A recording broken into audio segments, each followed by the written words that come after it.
I want you to understand that we serve a giving God and we serve a sending God, and He's standing here today with a great challenge in this campus and at every one of the campuses and wherever you're watching this around the world.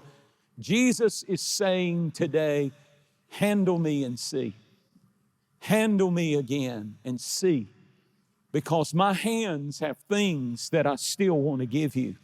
My feet have places that I still want to take you that are beyond anything that you can imagine.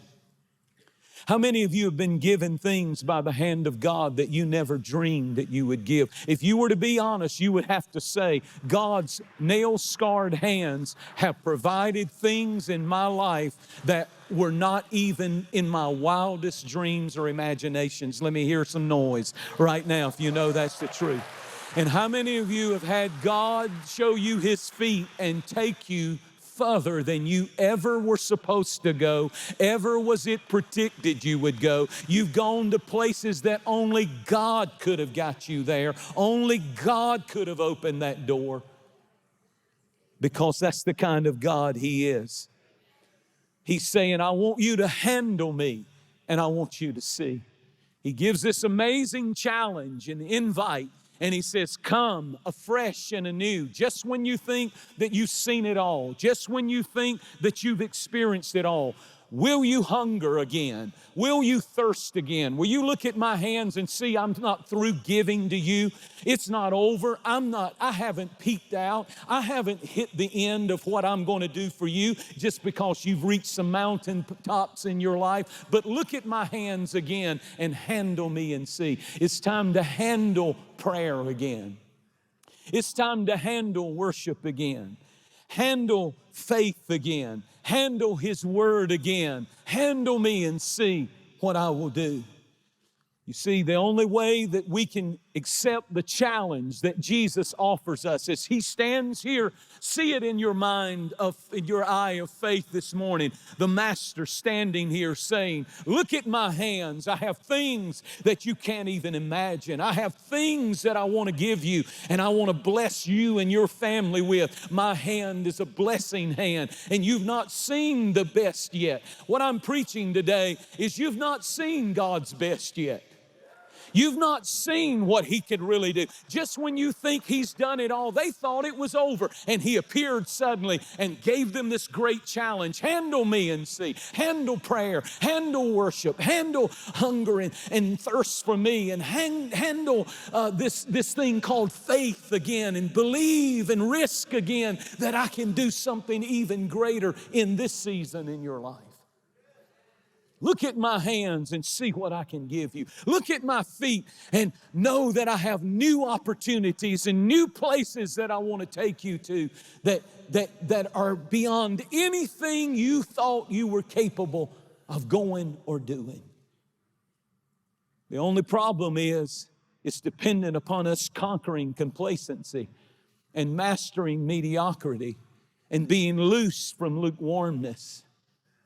The one risk that this church runs, as God has done so much for us, is to get comfortable and get to a place that we think that because God's been so good, that we become satisfied and not continually handle Him and see through prayer, through seeking Him, through being passionate about Him.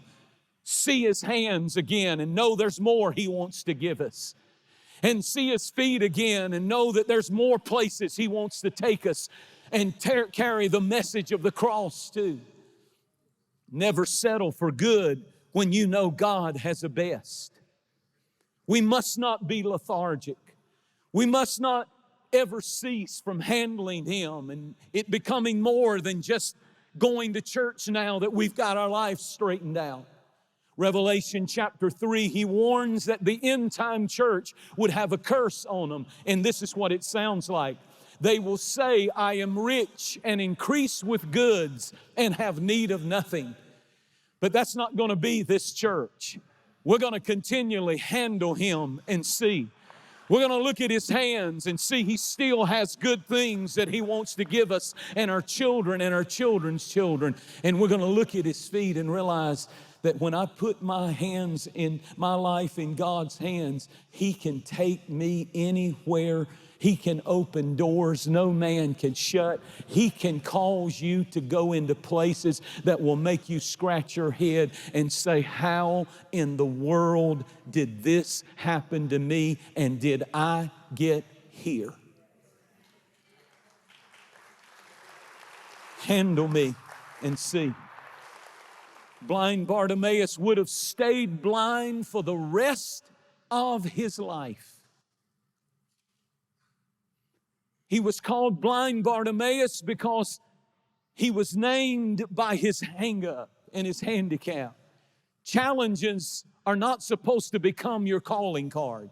You're not supposed to settle into them. He could have settled into his blindness and never hungered and heard Jesus was passing by and never reached out and cried out to handle him and see. But when Jesus came marching by, he started crying out aloud, because he said, I have not lived so long in darkness that I want to stay here. Some people have lived so long in mediocrity and in this place of darkness in their life that they don't even dream or believe to ever go any higher. Never learn to live with less than God's best. Don't learn to live in darkness. Don't learn to live in disadvantage. Don't learn to live in shame and disgrace and feel bad about yourself and your past the rest of your life. Don't live in that. You don't have to stay in that. Handle me and see. My hands still can give you. Even if you've gone through something so bad that it's almost tried to define your life, he says, look at my nail-scarred hands. I can give you a good life. Look at my feet. I can give you divine appointments. Look at the places I want to take you. You don't even know what's in you. You don't even know the talent you've got. You don't even know how high I can take you if you just handle me and see. Nothing you've done has disqualified you. People will label you by your mistakes, but Jesus does not define you by your mistake. He defines you by these nail-scarred hands. And he says, you don't deserve it, but here, I'm going to give it to you. And you can't get there, but follow my nail-scarred feet and let me walk you past all your critics right into greatness.